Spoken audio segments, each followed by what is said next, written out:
नमस्कार, मैं हूं आपके साथ इश्तियाक अहमद और आप देख रहे हैं आर्य न्यूज। स्वागत है आपका राजस्थान के खास बुलेटिन में। रुक करेंगे राजस्थान की तमाम खबरों की तरफ। आज देश में राष्ट्रपिता महात्मा गांधी की 150वीं जयंती पर अमृत महोत्सव मनाया जा रहा है। महात्मा गांधी ने कहा था कि भारत की आत्मा उसके गांव में बसती है और इसलिए देश में सत्ता का विकेंद्रीकरण कर ग्राम स्वराज की स्थापना होनी चाहिए और उनका सपना था कि इसके लिए पंचायती राज व्यवस्था लागू होनी चाहिए।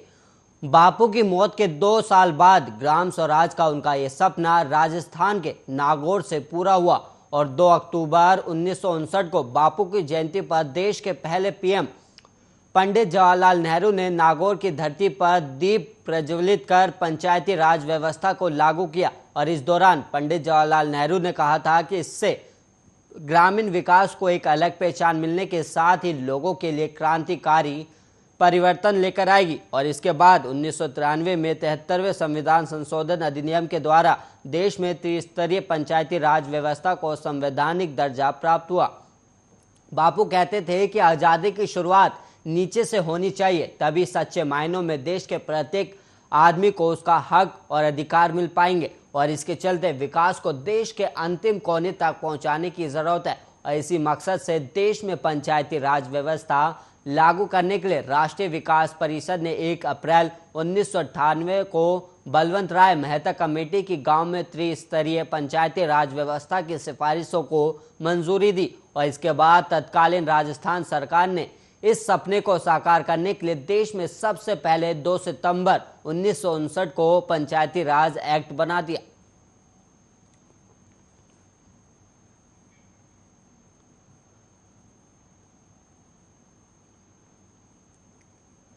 और राजस्थान राज्य में आज से लग रहे प्रशासन गांव के संग और प्रशासन शहरों के संग अभियान में बिजली की समस्याओं का भी मौके पर ही सॉल्यूशन निकाला जाएगा। जिन कृषि और घरेलू बिजली कंज्यूमर्स का बिजली की बिल बकाया या कनेक्शन कट चुका है, उनके लिए भी अभियान के दौरान विशेष स्कीम चलाई जा रही, जिसमें 31 मार्च 2021 तक का पूरा बकाया पेमेंट एक बार में करने पर कृषि उपभोक्ताओं को 100% और घरेलू उपभोक्ताओं को 50% पेनल्टी में छूट दी जाएगी। और बिजली विभाग के मंत्री डॉक्टर बी.डी. कल्ला ने डिस्कॉम्स के अधिकारियों को निर्देश दिए हैं कि चिन्हित की गई बड़ी समस्याओं के अलावा अभियान के दौरान लगने वाले कैंपों में दूसरी कोई शिकायतें या समस्याएं मिलें तो उनका भी प्रभावी तरीके से हल निकालना है। और डिस्कॉम्स की ओर से अभियान के दौरान 17 दिसंबर तक लागू की गई एमएनएसटी योजना और वीसीआर के पेंडिंग केसेस के निपटारे के लिए अपील करने के पीरियड में 17 दिसंबर तक दी गई ढिलाई का फायदा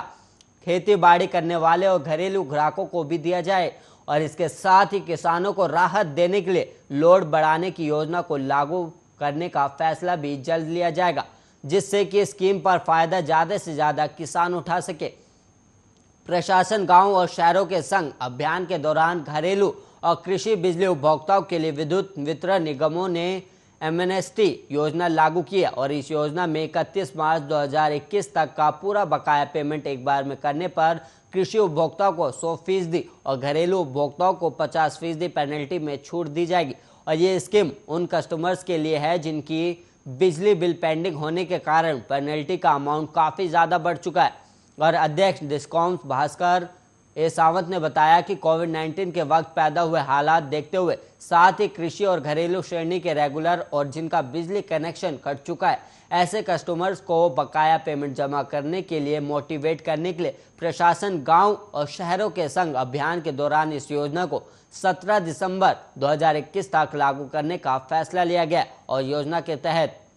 31 मार्च 2021 के बाद के बाकी अमाउंट पर लेट फीस देनी होगी। और पिछले 3 सालों में इस तरह की योजना का फायदा उठा चुके उपभोक्ताओं और बिजली चोरी और गलत इस्तेमाल के केसों में इस एमएनएसटी योजना का फायदा नहीं मिलेगा और कटे हुए बिजली कनेक्शन के कस्टमर्स पूरा बाकी का पेमेंट और रिकनेक्शन चार्ज जमा करवाकर अपने कनेक्शन को फिर से जुड़वा भी सकते हैं। और कृषि श्रेणी से कटे हुए कनेक्शन कृषि नीति के प्रोविजन के अनुसार और घरेलू श्रेणी के कटे हुए कनेक्शन को टीसीओएस 2021 के प्रोविजन के अनुसार ही जोड़ा जाएगा। और कोर्ट में पेंडिंग केसों के उपभोक्ता अगर एमएनएसटी योजना का फायदा लेना चाहते हैं तो उनकी पूरी मूल बकाया राशि और 1 महीने में कोर्ट केस वापस लेने की अंडरटेकिंग पेश करनी होगी।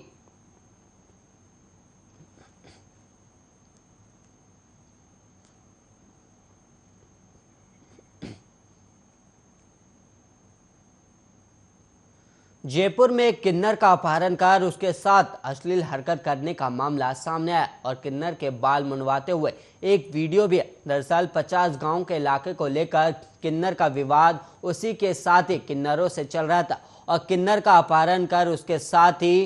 कूचामन ले गए और उसके बाल काट कर गंजा कर दिया गया और मारपीट कर उसके साथ अश्लील हरकतें की और पूरे घटनाक्रम का वीडियो इंटरनेट पर अपलोड कर दिया और पीड़ित किन्नर ने जयपुर के विद्याधर नगर थाने में मामला दर्ज कराया और इधर जयपुर पुलिस घटना के छेद को लेकर उलझी हुई है और किन्नर ने श्रीमाधोपुर के थानाधिकारी पर भी गंभीर आरोप लगाए। अब वीडियो सामने आने पर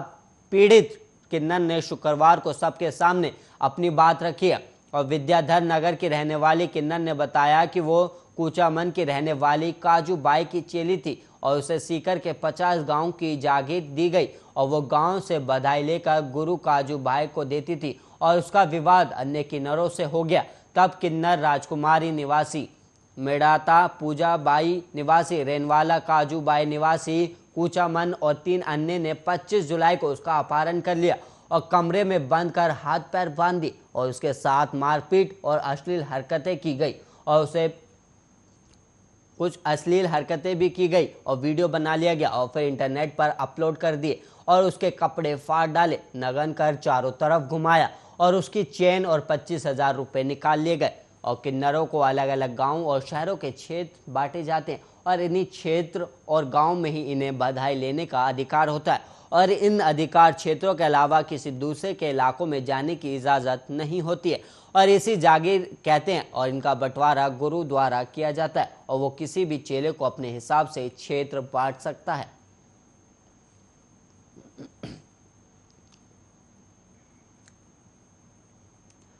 और वहीं बांसवाड़ा जिले में 3.5 करोड़ के लेन देन के विवाद में गुरुवार देर रात चेतक कॉम्प्लेक्स से एक शेर व्यापारी को अगवा कर लिया गया और आरोपियों ने व्यापारी को निर्वस्त्र कर पूरी रात सरिया और बेल्ट से पीटा और शुक्रवार सुबह उसे उसके घर के पास फेंक गए और जाते समय बदमाशों ने पीड़ित को 10 बजे तक 50 लाख रुपए की व्यवस्था करने के लिए भी धमकाया और पुलिस ने मामले में अभी तक 3 लोगों को गिरफ्तार किया है और एक नाबालिग को डिटेन किया गया। बाकी आरोपियों की तलाश की जा रही है और राती तलाई निवासी शेर व्यापारी हिमांशु नानावटी ने बताया कि आरोपी जोहर पत्नी और उसके बेटे ने 90 लाख शेयर मार्केट में इन्वेस्ट किए थे और स्टाम्प पर स्वेच्छा से खाते में पैसे डालने की बात भी लिख कर दी थी और गुरुवार रात फातिमा ने कई फ़ोन लगाए और देनदारी को लेकर लोगों के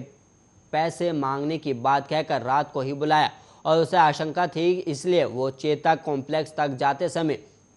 एएसआई को भी साथ ले गया और वहीं से उसका अपहरण हुआ और अपहरण कर ले जाने वाली कार में उनकी आंखों पर पट्टी बांध दी गई और रास्ते में कुछ और लोग कार में चढ़े और पिटाई के साथ शरीर में पेचकस भी चुभोए और उसके फ़ोन से ही पत्नी को फ़ोन करा और उससे बुलवाया गया कि वो रात को पार्टी में और सुबह तक आएगा और इसके बाद बदमाशों ने फ़ोन स्विच ऑफ कर दिया और मामले में जेल रोड निवासी शाहरुख सहित पुलिस को 6 अन्य लोगों की अभी भी तलाश है और इससे पहले बदमाशों ने व्यापारी को जोर जबरदस्ती कर कार में डाला और आंखों पर पट्टी बांधकर करीब 35 किलोमीटर घुमाया और फिर किसी फार्म हाउस पर ले गए। यहां उसके साथ मारपीट की गई और मामले में एक नेता के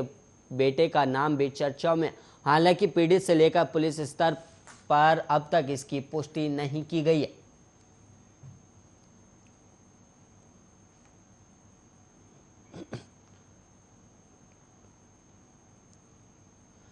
जोधपुर के रातानाडा स्थित सूर्या ट्विन टावर में एक फ्लैट में पत्नी और 2 बेटियों को मारकर एक कपड़ा व्यापारी ने सुसाइड कर लिया था और व्यापारी आर्थिक हालत से परेशान था और पत्नी से अनबन की बातें भी सामने आ रही और पुलिस ऐसे में संभावना जता रही है कि पारिवारिक अनबन और आर्थिक तंगी से व्यापारी ने को तोड़ दिया था और उसने पहले पत्नी और 2 बेटियों को नींद की गोलियां दी, फिर उनका गला घोट दिया और बाद में खुद फांसी पर लटक गया। और पुलिस के अनुसार लॉकडाउन में व्यापारी दीनदयाल अरोड़ा पर केस दर्ज हो गया था और व्यापार नहीं चल पा रहा था और इसलिए उसने लॉकडाउन के बाद काम बदला और परिजनों ने बताया कि व्यापारी का पहले कपड़ों की लेस का बिजनेस था जो लॉकडाउन में घाटे में चला गया और फिर गर्म स्टॉल और दुपट्टे बेचने लगा और बताया जा रहा है कि इसके लिए उसने कर्ज ले रखा था और रातानाडा स्थित सूर्य ट्विन अपार्टमेंट में व्यापारी ने कुछ साल पहले ही फ्लैट खरीदा था और उसकी ईएमआई भी चल रही थी और ईएमआई और कर्ज चुकाने में असमर्थ होने के कारण ये कदम उठाया गया। और पुलिस जांच में सामने आया कि व्यापारी की पत्नी भी कई वर्षों तक बीमार रही और उसके कमर में साइटिका की वजह से व्यापारी पर घर की जिम्मेदारियां भी थी। हालांकि पत्नी की बीमारी अब ठीक होने लगी थी और लंबे इलाज से तनाव की स्थिति बनी। परेशान होकर व्यापारी के परिवारों को मारकर सुसाइड करने का अंदेशा जताया जा रहा है और पड़ोसियों का कहना है कि दोनों पति पत्नी में अक्सर झगड़ा होता था। गुरुवार रात में भी झगड़ा हुआ और शुक्रवार को 11 बजने के बाद भी घर का दरवाजा नहीं खुला। तब पुलिस को फोन किया गया और पुलिस ने दरवाजा तोड़ा। तब व्यापारी पंखे से झूलता दिखा और दूसरे कमरे में उसकी दोनों बेटियों और पत्नी की लाश मिली।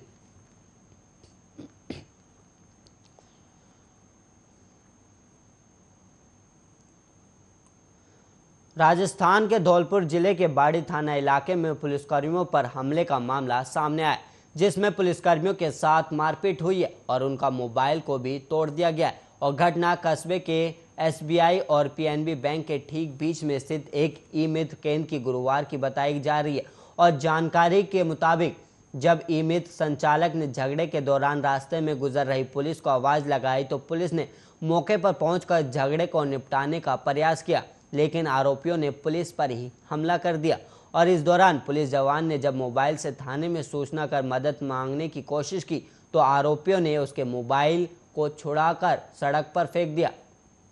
और यहां तक कि पुलिस जवानों के साथ जमकर हाथापाई भी की गई।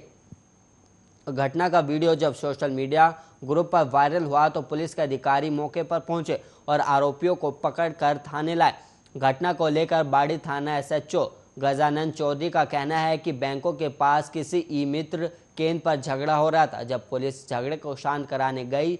और पुलिस से ही विवाद हुआ है और जैसी रिपोर्ट या सूचना मिलेगी वैसे ही कार्रवाई में अमल में लाई जाएगी।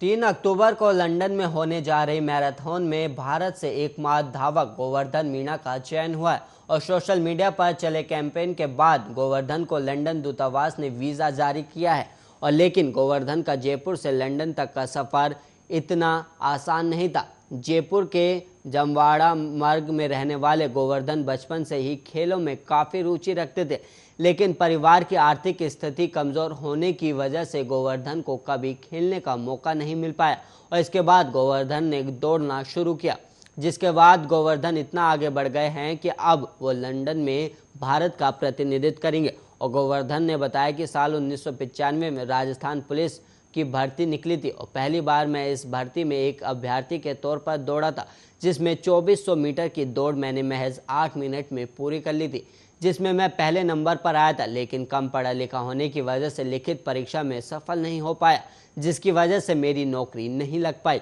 इसके बाद मैंने एथलेटिक्स में जाने की कोशिश की, लेकिन आर्थिक रूप से कमज़ोर होने की वजह से मैं किसी भी खेल में हिस्सा नहीं ले पाया। और गोवर्धन ने बताया कि परिवार के भरण पोषण के लिए मैंने मजदूरी करना शुरू किया, जिसके बाद 10 साल तक मैं मैदान से दूर हो गया और इसके बाद मैंने फिर से दौड़ना शुरू किया और मैराथन में शामिल होने की प्रैक्टिस शुरू कर दी। और इस दौरान मैं मजदूरी से मिले पैसों से कभी जूते खरीदता तो कभी खुद की डाइट का ख्याल रखता। इसके बाद साल 2018 में मैंने पहली बार इलाहाबाद मैराथन में पहला स्थान हासिल किया, जिसके बाद जयपुर से लेकर बड़ौदा तक होने वाली सभी मैराथन में मैंने पहला स्थान हासिल किया, जिसके बाद मुझे लंदन मैराथन में जाने का मौका मिला है।